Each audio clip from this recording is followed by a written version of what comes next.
We just covered the worst moments in the Souls games, so now we're off to the worst enemies. Dang, I really have to do some positive videos next. But before that, let's start off with the worst enemy of Demon Souls. So I was considering a couple of enemies for this. Just kidding, bitches. This slot instantly goes to the Red Slurpy Boys, aka the 10-tongued troglodytes, aka the Mind Flayers. I hate enemies that immobilize you for a huge period of time and do tons of damage, and are tanky. And guess what? These guys cover all three. You'll definitely be seeing a return of this type of enemy because when you're playing against them, it almost feels like there is no counterplay. Of course there is, you just gotta use cover to get close because at range they're unstoppable, but once you're close, just kidding, there are long hallways with no cover where you have to brute force your way through them. Yeah, this is just the worst part of the whole game. Worse than Leashmonger, worse than Valley of Defilement. I hate it. I don't even particularly like their design. With some enemies, I hate fighting them, but they look amazing or add to the atmosphere, so I can make peace with their atrocious gameplay. But not here, where I don't think they look particularly interesting, just generic tentacle monster. As far as Dark Souls 1 goes, there are genuinely a few options. Personally, I always really hated dealing with the archers. Oh, you thought I meant those? No. I meant the archers at the Duke's Archives. Total dumpster fire if you ask me. The archers in Anor Londo are iconic and a ton of fun to overcome. Additionally, the dragon butts of Lost Izalith are just... wow, I still can't believe this is a real thing. But obviously, this has to go to the bone wheels. The stun lock animation, the instant one-shot potential, the way they're spammed, and the fact that you meet them all right before a boss all mean that they're a perfect recipe for hatred and anger. And I think FromSoft knew what they were doing. Nobody at their headquarters was like, yes, this is a great idea and they'll love it. They were absolutely thinking, this is gonna troll them so hard. And it does. I feel trolled. But do I enjoy it? Even a bit? No. I feel like everyone is gonna assume that the reindeer are the pick here. But nah, the reindeer are bad, but not the worst. If there was only one or two of them, they'd actually be quite alright, I think. The main problem is just how they're spammed. A more severe honorable mention is the traveling statues.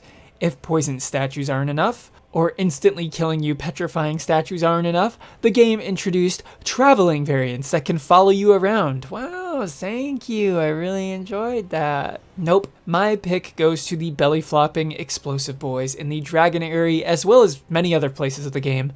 It's the most egregious in places when the space is cramped or gravity is a component, because as I mentioned, I do not enjoy losing control of my character, and these guys sent you flying over and over and over again. But on top of all of their stupidity, they also manage to be highly damaging to your equipment, making them a perfect poop tornado. I love being thrown around nonstop for 20 seconds straight, only to then have to go back to Majula to fix my equipment and spend a bunch of souls, and then come back and have the same thing happen again. Bloodborne is a nearly flawless game, full of brain suckers. Need I say more? Yes, I do. Winter Lanterns. Now need I say more?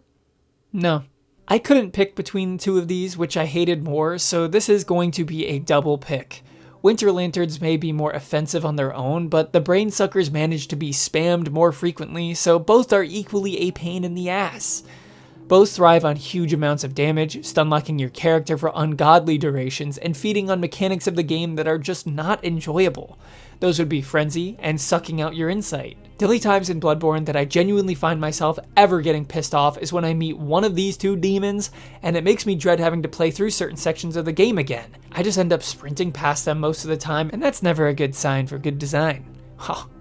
Rhymage. So I think most people would assume that the jailers would be the instant pick for Dark Souls 3. And yeah, they're pretty dang annoying, but at least they can't really kill you.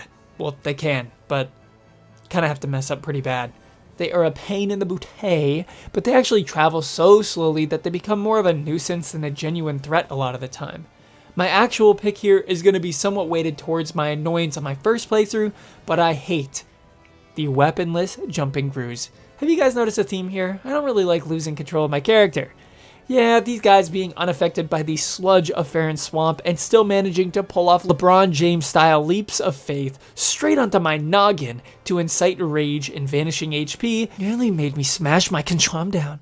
Yeah, they haven't caused that many problems on my more recent playthroughs, as I find avoiding them to be a little bit easier, but that just does not change the fact that the design of these enemies are atrocious, especially with how they interact with the area they're in.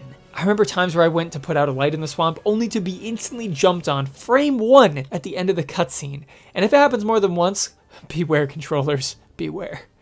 The Mist Nobles in Sekiro are cute and all, but again, they do that whole losing control of your character thing that I just don't love. But at least in this case, it's part of a stealth section of the game where you are given a clear opportunity to counter their strengths. So even if I'm not a huge fan of it, I get it.